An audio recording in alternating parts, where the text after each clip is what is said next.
He's motherfucking. He's something funky. He thinks he's awesome.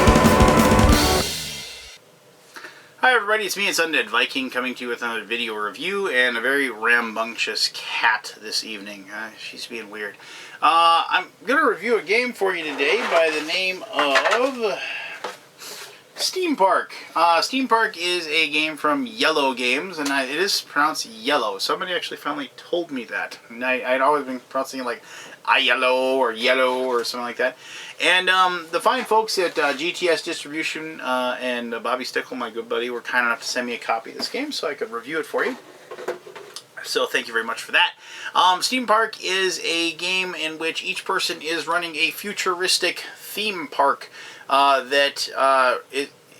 its patronage is robots, which to me is kind of funny in a way because like I'm always like talking about theme in games and like what this theme is and what that theme is and whether the theme kind of fits. And I'm not a huge like I don't care about pasted on themes, but one of my things I always like kind of saying if you watched a lot of these videos is I've said you could take this game about space wars and you could make it about, you know, cowboys in the Old West. Or you could take it and you could make it about robots mining asteroids. And so here I finally have a game about robots riding coal-powered steam park roller coaster rides. And I honestly, I guess the theme is kind of pasted on, but dang, it's a cool theme. I mean, I remember when I grew up, and I remember like I was alive. I remember when I've been alive for a while. I mean, I remember when like the first Civilization game came out and how awesome that game was. And then there was this rash of like Theme Hospital and Sim World and all these simulation games, and then there's a theme park game which was really fun. And an even better game that came out after that was called Roller Coaster Tycoon, which was really awesome as well. And so I got to actually see a really, really early demo of this game at Gen Con last year. And I can't remember his last name, but Matthew at Yellow Games was kind enough to show it to me when he was talking to me about the different games that they had and what was upcoming in the next year. And so I was excited to try this one out.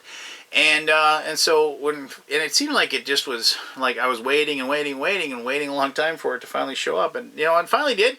And now I've played it, and now I'm going to tell you exactly what I think about the game. And you know, like I said, it was like this is a game that I've been looking forward to, and I think well, let me just show you how to play the game, as I always do. And then I'll tell you exactly what I think. And theoretically, somewhere along the way, you'll figure out if this is a game that you want to add to your collection, so you can play it at home. So, all right, cool. Well, let me show you how to play Steam Park. Not Theme Park, Steam Park. Good kitty.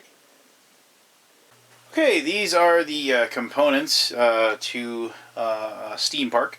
I don't have it set up to actually played as a 4-player game just because there's a lot of stuff to see in. But I have set up 1 player. They have their starting board that they can build their rides on here. They have their dice pig, which I'll explain here in just a moment. They have their 6 starting dice that they'll begin with. You know, turn track, pretty simple. Just, you know, 6-turn game. These cards in the middle are the turn order cards. I'll explain that in the middle when I talk about the very first phase of the game, the roll phase. Big giant pile of cardboard money. At least it's cardboard money and not paper money. Normally when we play, we use my poker chips, but I just have those. These aren't actually that bad. Actually, they're kind of pretty looking and multicolored and what have you. You know, so they're not exactly bad. I mean, like I said, better than paper money. These are the added tiles that you can build. You can add on to your theme park so you have more space to build rides. These are the pollution tokens. Those are the tokens that you will earn from you know, building rides and having rides in working order and things like that. You automatically create pollution because everything is, you know, being, you know, kind of driven by like coal-driven machines, if you will. So you have a very polluting park. So the big thing in this game is you're trying to make money but you're trying to like maintain a low pollution, because at the end of the game, there's this chart here, and this is how much pollution you have at the end of the game. And depending on how much pollution you have, you will lose money. These little, I forget what it's a D, but it isn't dollars. It's something else. I forget what it is. But just, we'll call it dollars. It's just money. So like with no pollution, you lose no money. 1 or 2, you lose 1. You know, down to like 14, 16, you're losing $28. And actually, even if you end up with over 30, you just lose. The red skull of death there just says, yeah, you just lose the game. You don't even get to be part of the final scoring. So something to keep in mind watching where that is. There's a deck of cards. You will get cards as you play the game, and they will allow you to earn extra cash. The cards have like certain these little aspects that you can do. Number of red spaces in your park. Red spaces are like the red rides. These are the rides over here. I'll show those to you in just a second. And the number of them, you know, earn some extra money. You know, some of them. Let me find one that just has. Oh, you know, and just like number of dice you rolled with this icon this turn, and then you would, you know, earn the money for that as well. And so at the beginning of the game, you get dealt 6 of these cards. You pick 3. Each person picks 3 that's playing the game, and then you reshuffle the whole deck, and then you'll have those cards to earn some extra money as the game goes on. And those are pretty important actually, because this game is all about money. That's the money is the victory points. And whoever ends up with the most will win the game. So the first phase of the game is what's called the roll phase. And during the roll phase, all you're doing is you are rolling your 6 dice. And when you roll them, you get the different icons. And if you find icons that you want, you place them on your pig. And then you get to roll again. And so then, like, so if I was going for, you know, these... the building icons, you know, oh, I got lucky, I've got 4 already, you know, and then I roll again, and I'll just keep that. Now, the whole thing is everybody else is rolling as fast as they can. This isn't like I roll my dice and then I see what you do and so on and so forth. This is everybody rolling as quickly and as fast as they can, because as soon as you're done and you place all of your dice on your pig, at that point you get to take the turn marker. And you take the first person done takes the first turn marker, second and third and fourth, if you will. And so you then and as you go further, obviously the person with the first turn marker gets to go first, but as they go further down the line, what happens is it gets worse and worse. You'll notice that the 4th card just has this zzz. This game's got quite a bit of sense of humor, actually. The rule book is pretty well written. It has some funniness to it, and it was actually kind of a joy to read. And the rule book isn't that long either. It's kind of short and straight to the point. But if you are the last person, everybody else has grabbed a card, you'll notice that there's these 2 pollution icons up here. You're going to get 2 pollution for going last. But after everyone else is done, it isn't a situation where you just get to sit there and just take your time and get what you want. You get 3 more rolls, and that's it. And then you got to take what you get. If you're the first player to get done, you will notice that once again, you go first, but you'll notice that there are these pollution counters that allow you to get rid of pollution. And on the second person, also can get rid of pollution. Third person doesn't get to get rid of anything, but they don't gain anything like this one does. So there you go. I'm just going to kind of go over what each of the different icons on the dice do, so you know what they mean. You'll notice I rolled a lot of that icon. And also you should notice that there are some of these actions you can see have a little pollution icon on the side. So if you do take the dice and after you're done rolling, you get pollution based on what you rolled immediately. Also, and if you have any built rides with a robot on them, those gain pollution as well. And so each person will get a card like this, you know, really handy little, you know, tells you exactly what each of these little stands do over there, but also tells you, you know, how the game turn goes and what each one does. And so this allows you to build rides. And to build rides, you just look at the side of like here's the roller coaster. Pretty cool, huh? And if you look at the side, it actually tells you right on the side how many it takes to build that. And you can build as much as you have as far as building goes. Like I have 3 here. 5 there. So I could build 5 total. Now, you can't build more than one of the same size of ride. So you can see there, now here's that secondary one. You can see it's 2. You can see this last one is a 1. And these are really cool looking. My personal favorite is of course, the haunted house or whatever. So I'm going to build that, and I'm going to place that. And you have to place, you can't place it diagonally, obviously. And you have to place it somewhere on your land, like that. And so it takes up the spaces. Now, my second build, because I have another 2, you take, and here's the level 2 one. Now, when you place this, it has to be touching something of the same color if you already have that color. So if it's a brand new thing, like if it was this one, I could place it on the board wherever I wanted to, but I can't place it next to the one. So I could place that one there, but I couldn't place it there. Whereas with this one, I couldn't place it there. I'd have to place it so it was touching, and diagonally is not considered touching. I should mention that you'll notice on the top of these rides, there's these little spots. And those are spots for the robots to sit on if you get them to ride your ride. And you should also notice that you can see that little tiny pollution counter right there, reminding you that if you actually have a robot riding your ride, it does create pollution for you. And you would take that pollution at this point, when you take the pollution that you would gain for the things you rolled. And so you notice that even this is like to build the stand. Like this would be 6 total pollution. But since I got that this icon, I got the first one done, each of these gets rid of 2 total. So I'd only actually gain 2 pollution after that first round, which is actually pretty good. And so that would be my pollution for rolling that bit I got done first. So I can feel pretty good about myself. I was able to build a lot, and and I wasn't able to, and I didn't, dirty up my park too bad. Now, this is like a pavilion or a stand icon. It allows you to build a pavilion. And it's these things right here. And all of them have different abilities, like security. And they're going to have some abilities that you're not going to understand right this instant, because I haven't shown you that portion, but just bear with me real quick. Security, for each security stand you have, you can put one visitor that you draw back in the bag and draw another one. For info, each information stand you can place one visitor you just drew onto a free space of one of your rides, even if it doesn't match the color. You have to put it back into the pool at the end of the turn. For a casino, for each casino you have, you can change the result of one die on your pig board to one of your choice. And that's very good.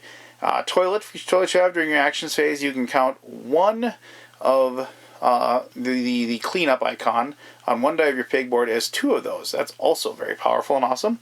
And promotion, for each promotion ascent you have during your actions phase, you can count one robot roll on one die as a pig board as 2 robots. And that's pretty good as well. But I do like the casino because of the fact that I love being able to switch things up. So you just take the casino stand and you just put it somewhere on the board. So it's like, and these don't have to worry about, as long as you have space, you can just put them down like so. Pretty straightforward, and excuse me, that would technically be my turn. But let me just show you the other things. And when you do your turns, you take a turn by you take your dice off your pig board and you say, I'm doing that. Then everybody else goes, and it gets back to you, and you do your turn. You don't get to do everything all at once. The other icons that you can get, there is a blank icon, which obviously doesn't really help you much, but it doesn't hurt you either because there's no pollution. And some of the cards you get in here actually say like money for each blank icon you run. So you actually can use them. You can, and then to play your bonus cards, you actually have to get one of these results. I don't understand what this is supposed to be. It looks like maybe they're digging coal or something, but you can see it does cause pollution. But that allows you to play a bonus card if you have that rolled. For each one that you have, for each one of these you have in play, allows you to play one. Now, the robot icon is tricky. The robot icon allows you to place one visitor in the bag and then draw a visitor from the bag. So if you had like 3 of those, and say it's on a later turn, and I have my rides that want to have like black colored robots riding on them. Now there's one color of each in the bag to start with. They're just in there to go, and so I would take, the 3, because I want to put more of the color that helps me out in the bag.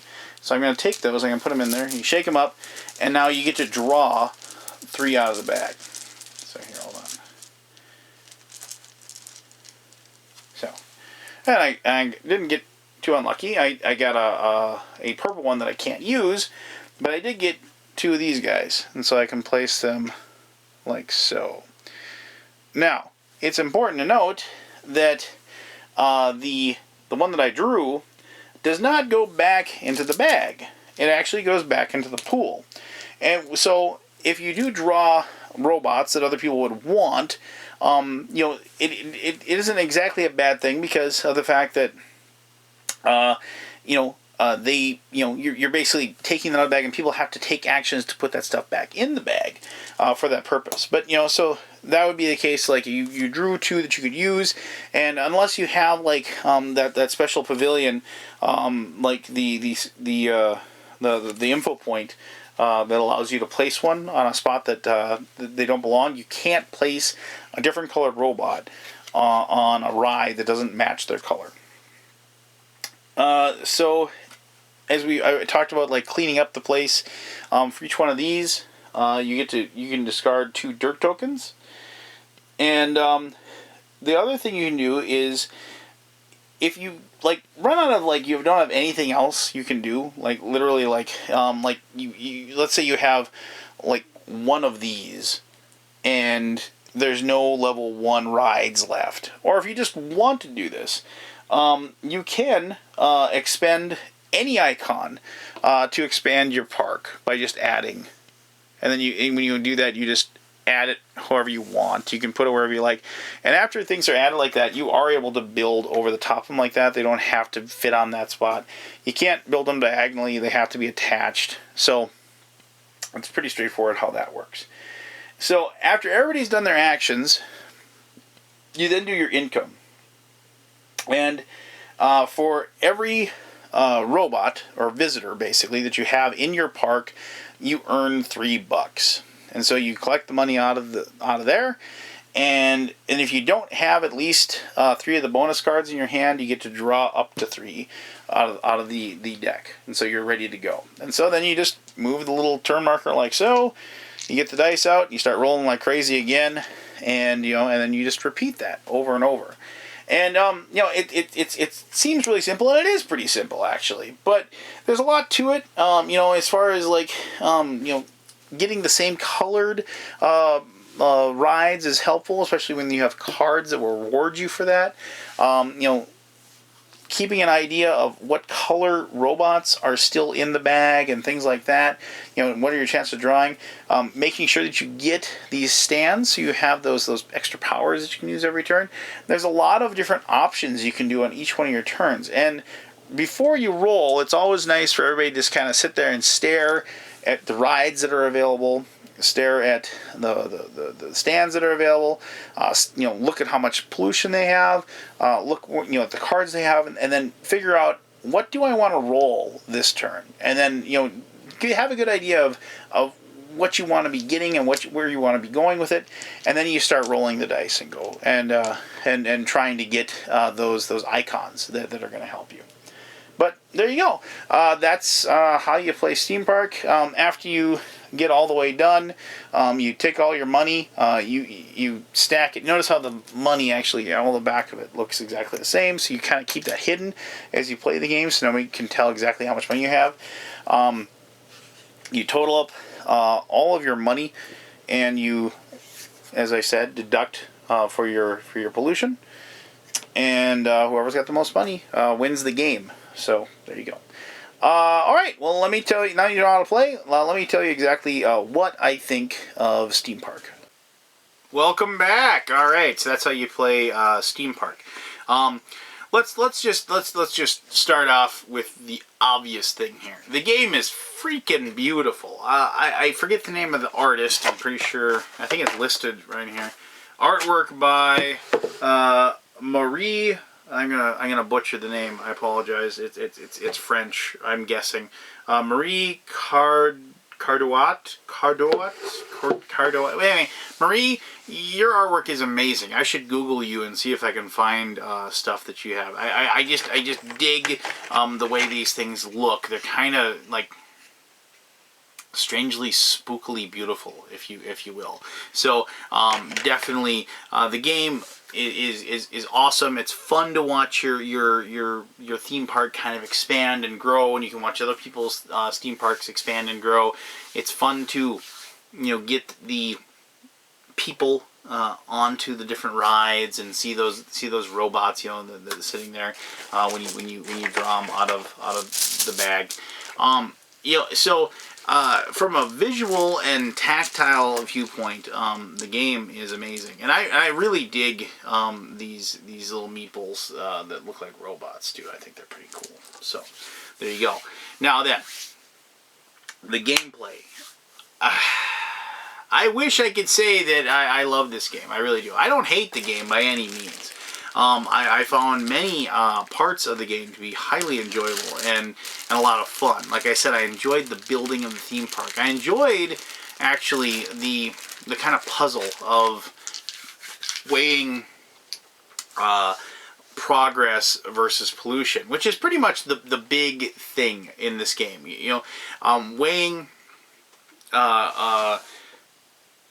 balancing the expansion of your park and the cultivating of the robots and to ride your ride, so you can make points and off of and make money off of them, and then doing that, but also maintaining low pollution and keeping so at the end of the game, either one, you aren't just knocked out of the game immediately just because your pollution is too high, or two, you just keeping it as low as possible so you actually have enough points and a score to win the game. I'm going to take my cat and hold her because she's being very annoying right now. So, the problem I have with the game, I guess, ultimately is the one mechanic at the very beginning, and that's the rolling of your dice. And the problem I have with that is twofold. And I know a lot of people probably are going to like that portion because it's like, roll the dice, roll the dice, roll the dice, gotta pick them. And I will admit there are some pretty cool decisions to make at that point, as far as, look at what you have to do, look what you're trying to get, and then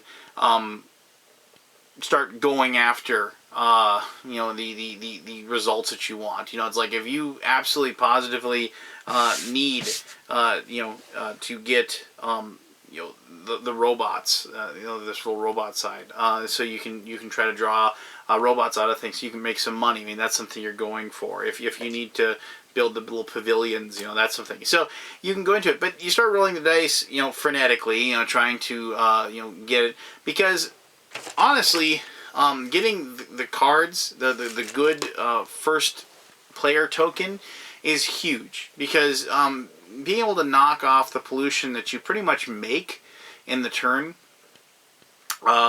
is flat out like super powerful.